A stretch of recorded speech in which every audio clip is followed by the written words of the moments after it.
Starting to have cramps. Yeah, not a good phase at all at the moment. And it's getting really hot. There's the Mont Blanc over there. Impressive views.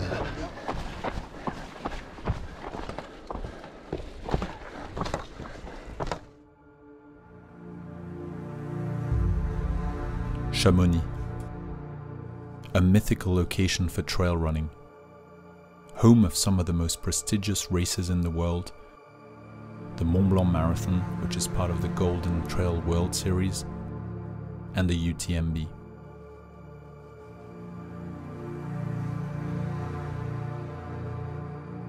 In these monumental alpine titans, Chamonix, the mecca of the trail running cult, sits at the bottom of a valley overlooked by the highest point in Europe, Her Majesty the Mont Blanc. This is the setting of my third race of the year, the Mont Blanc Marathon, a little over 42 kilometers and 2,500 meters D+, in this prestigious decor.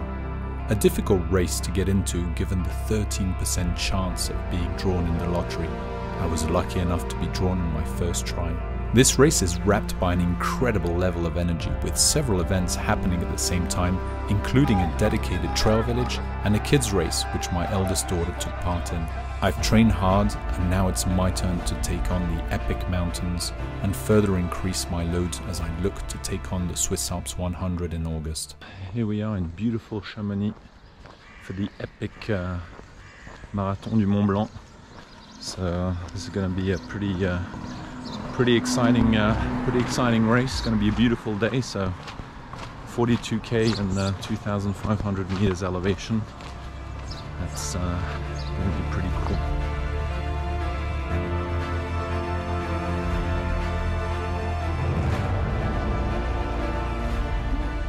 For this race, I humbly positioned myself in block 3 for the start, with each block leaving with 10 minutes between each wave. The pressure is mounting as I get closer to the start line. In the meantime, the elites are being presented. Their race is going to be very fast.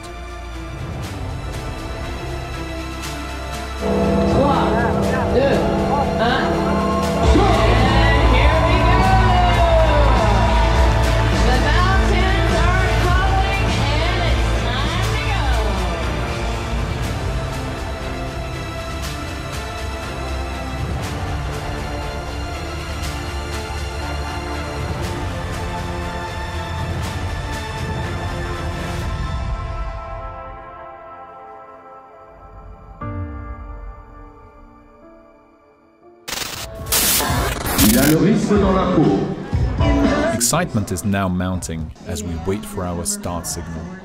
I always find it a little stressful before the start. So many questions run through my mind before we set off. Am I going to make it to the end? Am I going to have a good pace? Did I plan my hydration and nutrition right? Did I train enough? Will I make it through injury-free?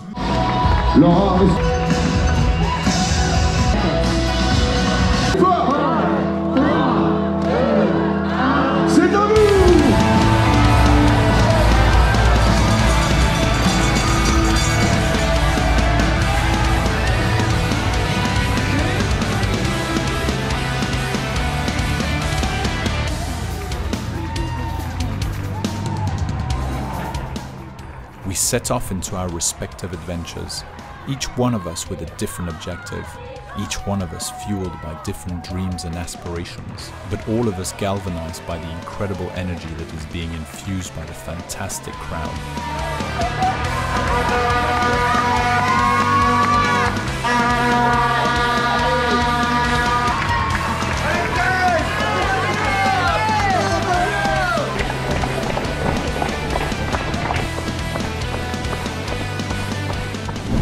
In the meantime, the elites are battling it out several kilometers ahead of us, with Jonathan Albon leading for the boys and Anaïs Sabrier leading for the girls. On my end, I always try to start out at a lower pace, but this season, for some reason, my plans, well, never really seemed to go according to plan. Everyone started off quite fast and I'm just following suit. My heart rate is nearing zone 4 and even touching zone 5 on some gentle uphills.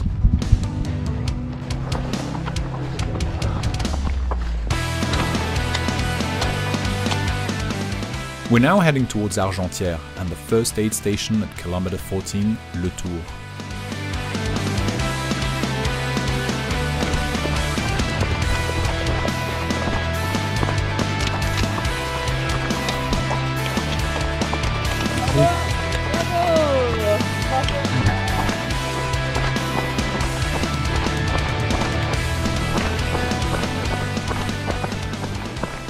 I always need a few kilometers to get into my groove, and once I get into it, I'm on a roll.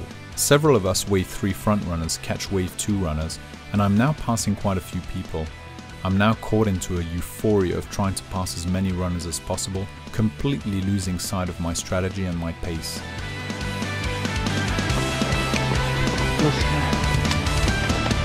There are many runners on this single track, with a pretty steep ledge which I don't really feel like falling off of, and therefore take it cautiously until someone can pave the way for me.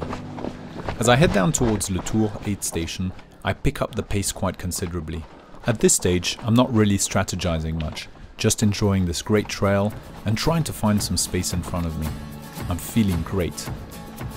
I've now caught up with most of wave 2 runners, and it's really difficult to pass them without disturbing them too much. On my side, it's a never-ending stop-start pace, which I'm probably going to pay later on. Never imagined there would be so many people. You sort of get an idea of it at the start line, but I didn't fully comprehend it until now. This train of runners is never ending, truly impressive.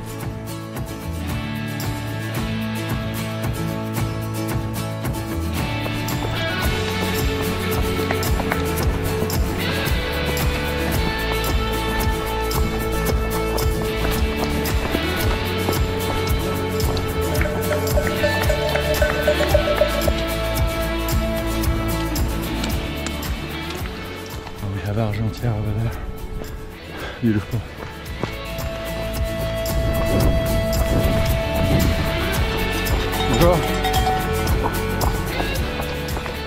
The supporters are everywhere as we pass Argentière, infusing a great level of energy. It's really motivating to have them cheering us on. I never had this type of atmosphere in any of the other races I've done before. This is on a different level.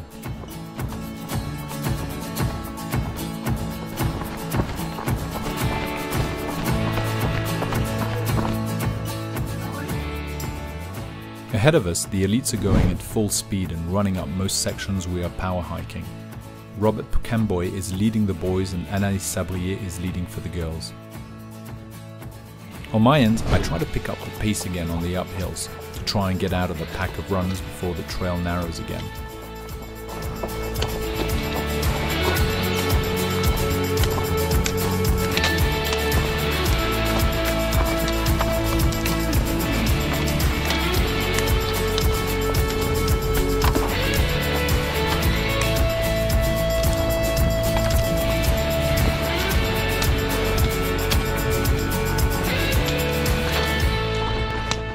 It's really difficult to carve my way through.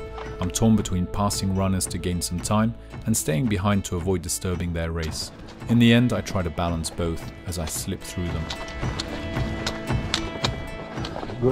As we get closer to the aid station, the supporters are there once more with a great atmosphere. Their cheers truly do infuse us with extra energy.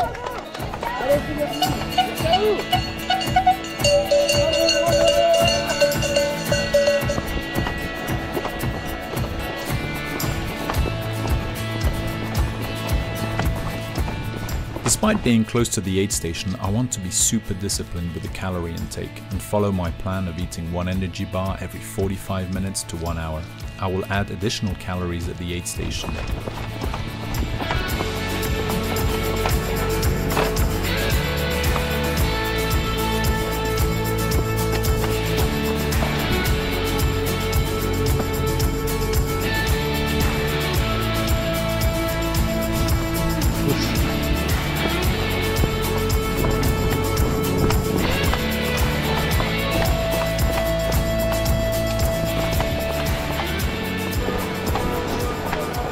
We've now arrived at the first aid station at Le Tour. Again, a great atmosphere. I had never experienced such an energy level from a crowd.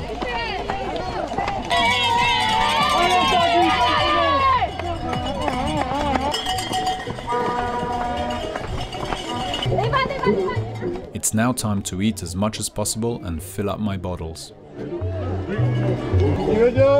Super, merci.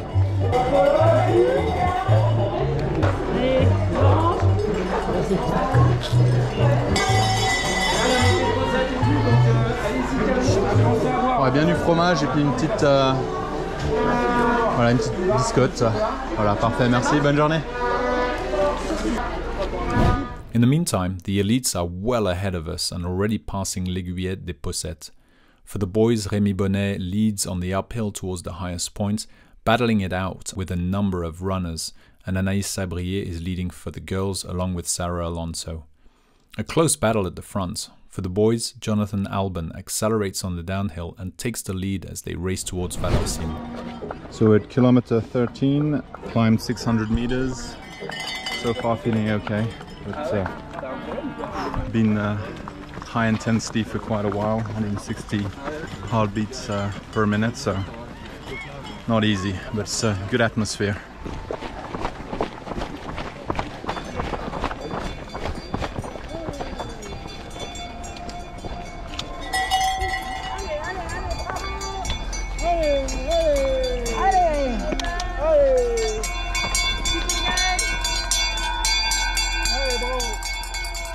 We're now on our way to the Aiguillette des Possettes, a grueling climb towards the highest point of the course at 2,200 meters.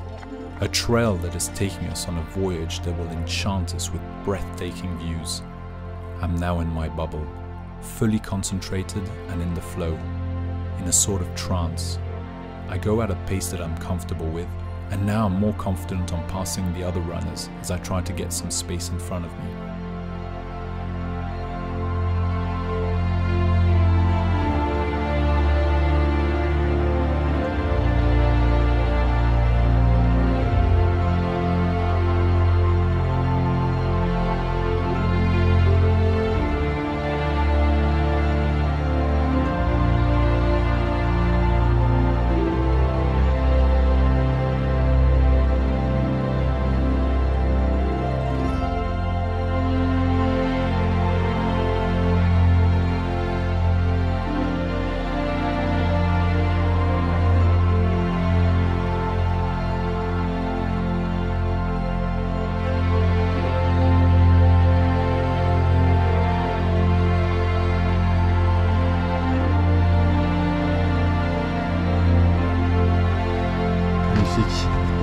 Ah ouais, c'est chill.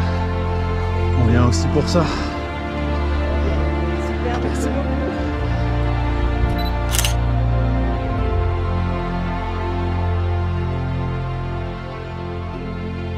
The views we are treated to are awe-inspiring. This landscape transports us into an ethereal realm that we rarely get a glimpse of in our hectic daily lives. A precious escape from reality, a sort of pilgrim's path towards the heavens.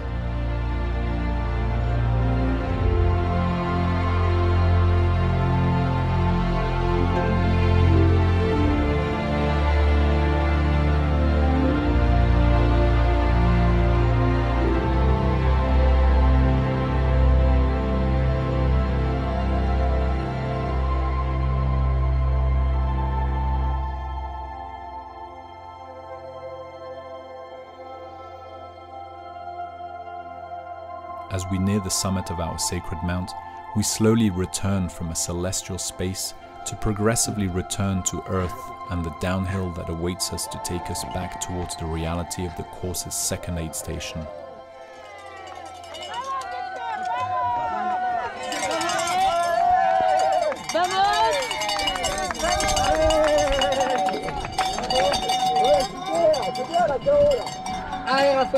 Merci. Let's go!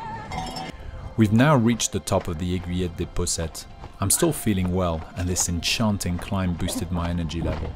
But I now have to face the downhill towards Valorcine, and downhills always make me apprehensive since my injury in Zermatt last year. I'm therefore going to tread very carefully and hope not to lose too much time in the process.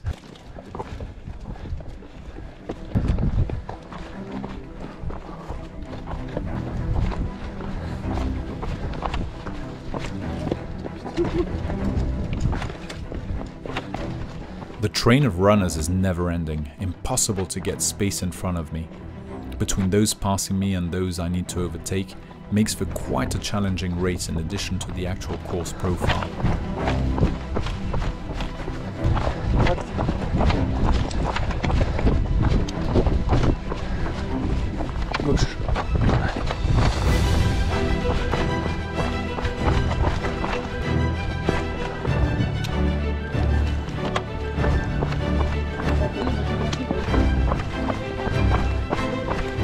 Bonjour.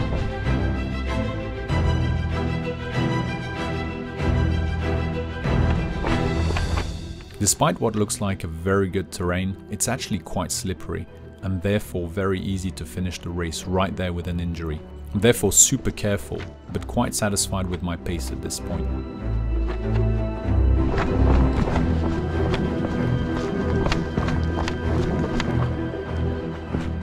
We're now approaching Valorcine and I'm in full concentration mode to avoid twisting an ankle. We can already hear the crowd at the aid station and we're only halfway down. What an atmosphere!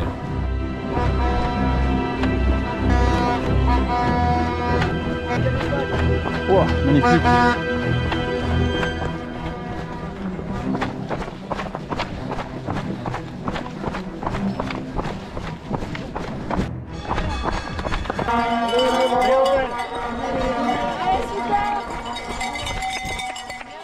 The Valorcine aid station arrives at the right time.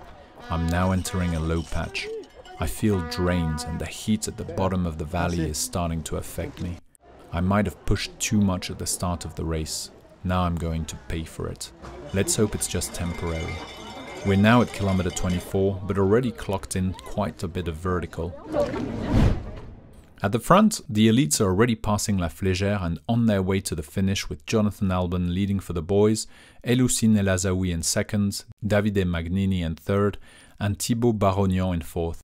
For the girls, Sarah Alonso has now taken the lead in front of Kathleen Fielder in second, Dani Moreno in third, and Anaïs Sabrier, who has now slipped down to fourth. Allez, Raphaël. Merci. As we head out of Valorcine, I know I'm going to suffer.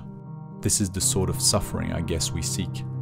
Entering a pain cave and trying to extract ourselves out of it. Merci. The sort of pain cave that I will no doubt deeply enter during the Swiss Alps 100. Something I need to get used to again. It is also the moment we ask ourselves, why do we do this? What is it that we are chasing? It's always difficult to pinpoint the reason. I guess we all have our different battles within us.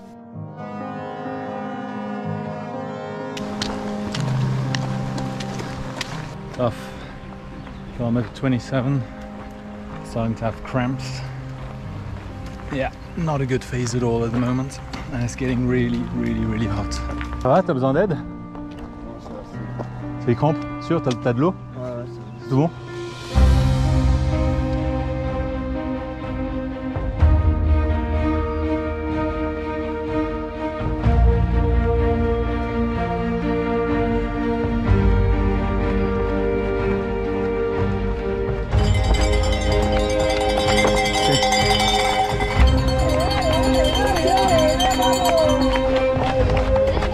The crowd is always present, helping us through this tough patch. Maybe we're seeking this energy, that energy which we need to find within us to overcome difficulties, and that which others can infuse into us. Merci.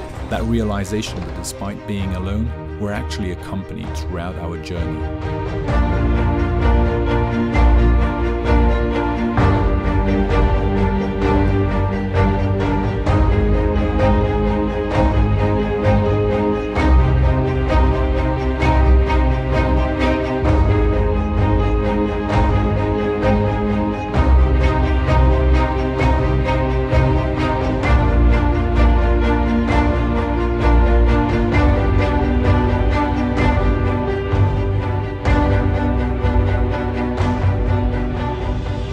The uphill to La Flégère is grueling. In the heat, it's becoming unbearable. But I've come out of my soft patch as opposed to many other runners who seem to have fallen into a difficult spot physically. With the first part of the climb behind me and with a second wind, I ramp up the pace along this flatter section to regain some of the time I lost during my soft patch. I'm feeling better right now. But an increasing number of runners are suffering. The climb and the heat is destroying the bodies, minds and souls of some of our companions in this voyage around Chamonix. At the front, the elites have finished their race. Jonathan Albon wins for the boys in 3 hours and 35 minutes, Davide Magnini gets second, and Rui Ueda completes the podium. For the girls, Sarah Alonso wins in 4 hours 15 minutes, with Caitlin Fielder in second and Dani Moreno in third. We now enter a much more technical section of the course. It's not easy to maneuver, and I can definitely feel my legs at this point. Again, I remind myself that I have to be extra cautious. I certainly don't want to jeopardize my season now. I want to run the Swiss Alps 100 injury-free, as opposed to my handicap last year during the Swiss Peaks 100.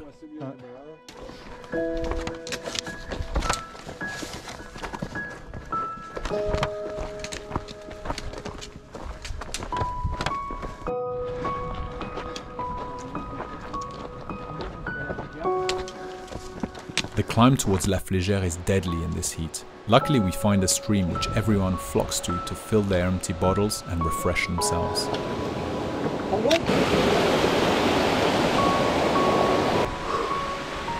Feels better. Not easy, super hot. Wow, look at this view. I feel better than I did after Valorcine, but this heat is becoming difficult to bear and I'm drinking a lot, so much that I already know I will soon be empty way before the next aid station.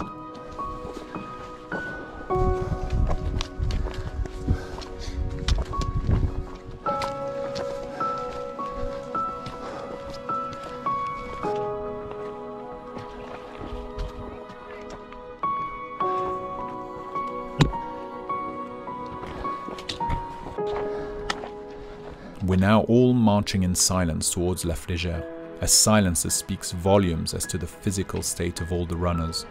We are all dehydrated and tired. Okay, I'm dead. Kilometer 34.3, 2,230 meters climb. Dehydrated. Luckily there was a stream down there, but I've already finished that bottle. Oh, man. We're going out there.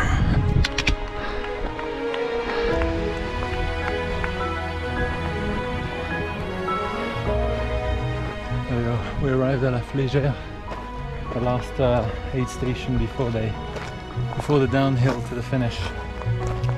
So I'm gonna hydrate and eat. Merci. J'ai bien de l'eau. Sur les cuisses? Ouais, volontiers, ouais. Tip top. Ah oui, elle tourne encore. Despite being now quite close to the finish, I take the opportunity to refuel big time, eating and drinking lots. The downhill's not gonna be easy, it's a long one. So I need maximum energy to finish well.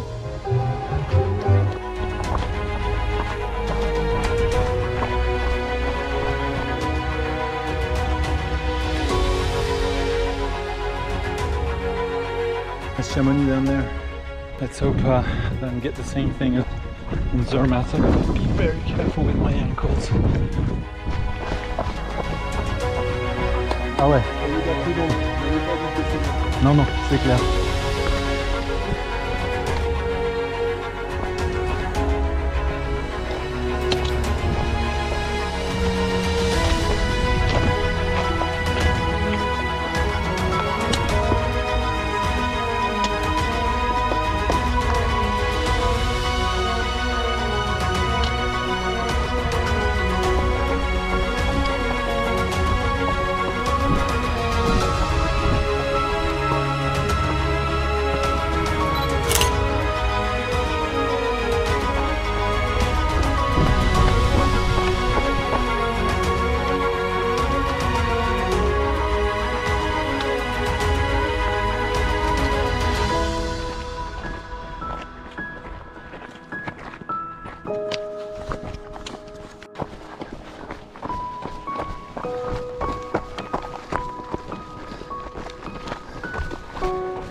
Parfait. As we started downhill, I preferred to keep a cautious approach and follow a train of runners whilst I assessed the terrain and my physical state. I certainly don't want to risk it at this stage. As we follow each other down the mountain, a certain camaraderie builds among us, catalyzed by a shared suffering and excitement of reaching the finish. We all know we're getting closer to the end, and the only thing on our mind is a nice cold beer when we cross the line.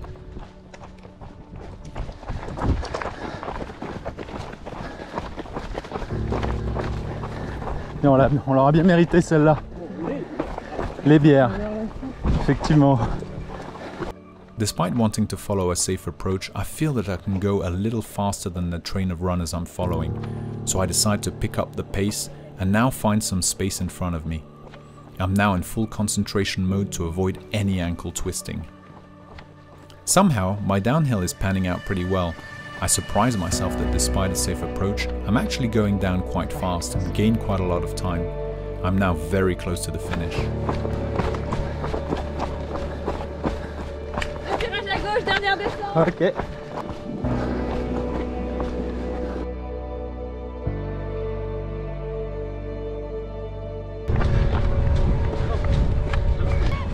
Getting there, arriving in Chamonix finally. Ouh, super, génial. Merci. Génial. Merci. And this lady followed us the whole race with her harmonica. Nous aura suivi pendant toute la course, non? The crowd has been so supportive during this race. It really is heartwarming. By actively participating in these events, we may be indirectly seeking that support from the crowd. That support that we would not necessarily get in our everyday lives, where everyone is living in their own individual bubbles, ignoring each other. Prêt pour la bière? Ah là là là, elle va faire du bien celle-là. Here, a community comes together for different reasons. The supporters, the volunteers, the organizers, the runners, the crew members and tourists. We're all connected during this ephemeral event, reflecting that humans can indeed be more than the sum of their parts. Together, we can create so much more. And for me, the result was to infuse into me that needed energy to overcome yet another challenge. Challenges that we face every day in different shapes and forms. With the support of the community and our family, we are so much stronger.